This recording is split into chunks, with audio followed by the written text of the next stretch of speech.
sepak bola putri usia push semua.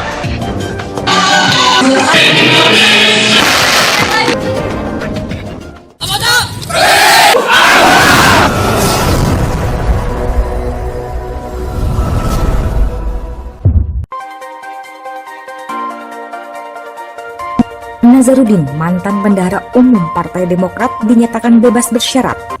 Ia diperkenankan meninggalkan lapas Sukamiskin pada Minggu 14 Juni 2020.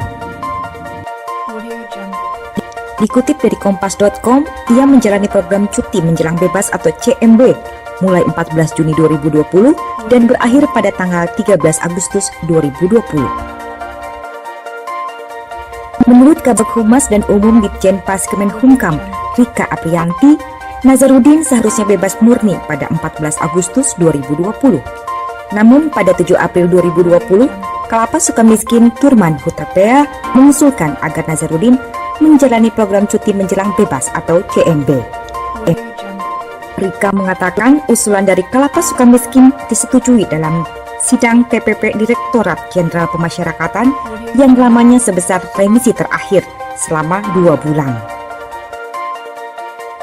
Sementara itu, pembimbing Nazarudin dari Badan Pemasyarakatan atau Bapas Bandung, Budiana mengatakan meski belum dinyatakan bebas murni, saat ini Nazarudin tengah berada di Jakarta untuk menemui keluarganya. Menurut Budi, hal itu tidak menjadi masalah karena warga binaan yang menjalani CMB harus memberikan keterangan dan melaporkan kepergiannya kepada pembimbing. Itu pun kepergiannya hanya sebatas di dalam negeri. Selain itu, Kabag Humas dan Umum Ditjen Pas Kemenkumham Rika Apriyanti menyebut bahwa Nazarudin yang dipidana selama 13 tahun dalam 2 kasus berbeda ini telah membayar uang denda yang totalnya sebesar 1,3 miliar. Sementara itu, Kepala Divisi Pemasyarakatan Kementerian Hukum dan HAM, Jabar Abdul Aris menyebut bahwa Nazarudin mendapat remisi sebanyak 45, bukan lebih. Muhammad Nazarudin sebelumnya juga divonis 6 tahun penjara oleh Majelis Hakim di Pengadilan Tindak Pidana Korupsi. Muhammad Nazarudin sebelumnya juga divonis 6 tahun penjara oleh Majelis Hakim di Pengadilan Tindak Pidana Korupsi Jakarta pada Juni 2016.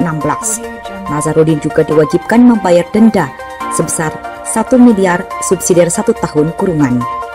Saat itu Majelis Hakim menilai mantan anggota DPR tersebut telah terbukti secara sah dan meyakinkan menerima gratifikasi dan melakukan tindak pidana pencucian uang. Dan pada sebelumnya, pada 20 April 2012, Pengadilan Tipikor Jakarta menjatuhkan pidana 4 tahun 10 bulan dan denda 200 juta kepada Nazarudin. Menurut Hakim, Nazarudin terbukti menerima suap sebesar 4,6 miliar dalam kasus korupsi pembangunan Wisma Atlet. Memang usulan dari Lapas Sukamiskin terkait dengan usulan pembebasan bersyarat Nazarudin itu sudah kami terima dan kami sudah sidangkan. Semua persyaratan sudah cukup, diantaranya JC dari KPK sudah ada, terus kemudian dia sudah melaksanakan asimilasi sosial, kemudian uang pengganti dia sudah bayar, dan semua persyaratan lain sudah tercukupi. 49 kekinian. Ada keripik, basreng, kerak pedas, dan kerupuk gulai. Rasanya hot dan bau banget. Cemilan kekinian khas Bandung Don Juan. Sensasi kenikmatan bagi para Don Juan.